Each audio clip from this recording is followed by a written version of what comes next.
The NABH assessors normally they start studying the quality system of the hospital. The moment they are assigned to do a inspection or assessment, they receive the documents and online assessment of the hospital begins that time. After that, NABH plans a visit with the lead assessors and a team of assessors.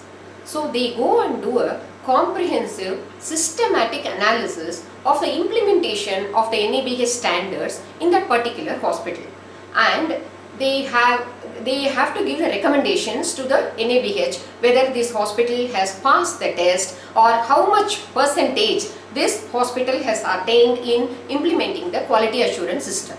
So the assessors are actually the face of NABH in the hospital. So they have to be ethical, they have to be impartial, and they have to be transparent.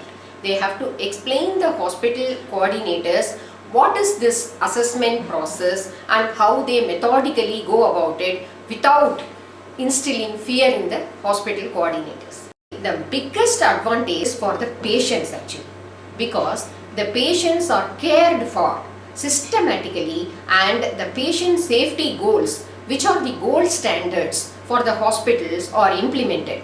So when you enter an NABH accredited hospital, the patients can be very happy that they will be taken care of by the credentialed staff. So for the management, it gives a head start.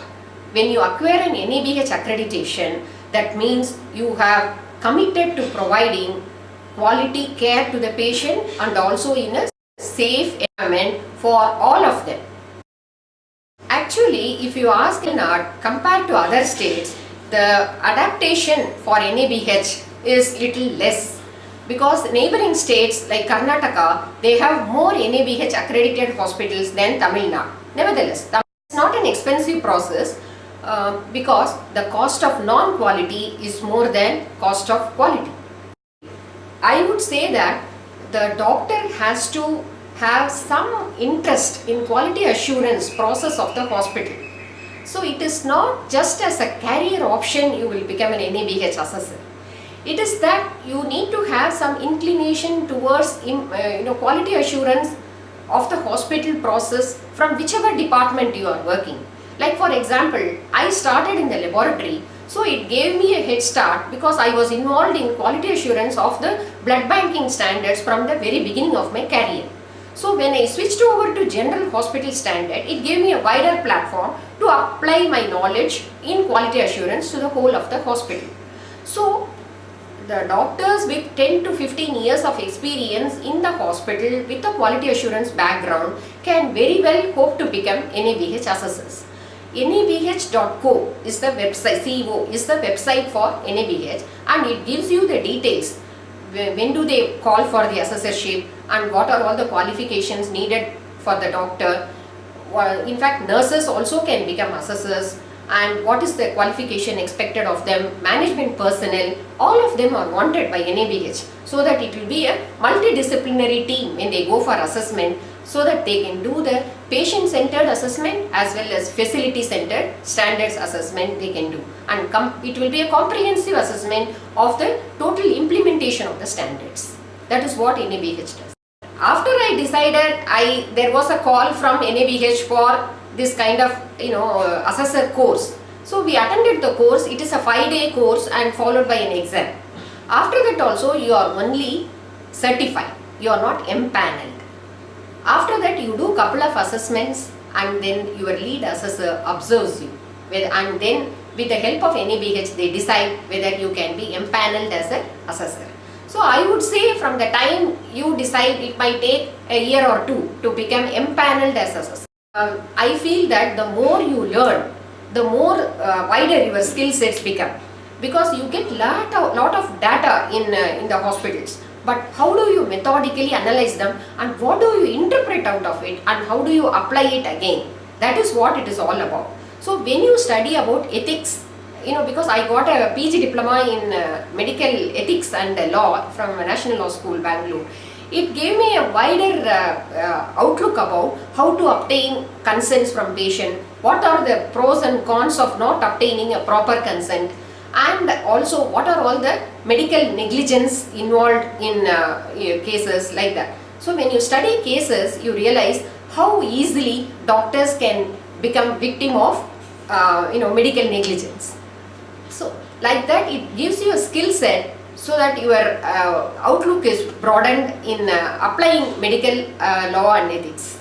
Generally, all the hospitals whom we have visited, they are all very receptive to the implementation of the quality management system, and they really look forward to this kind of exercise. I would say in Indian context, unless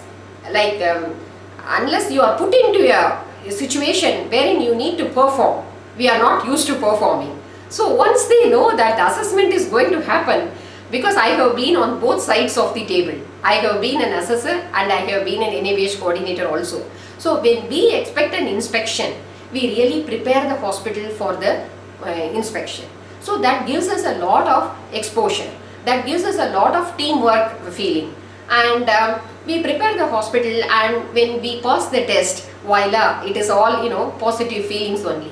And assessors also, as assessors, we try to be as helpful as possible, because we don't want them to feel bad, or because mistakes happen everywhere.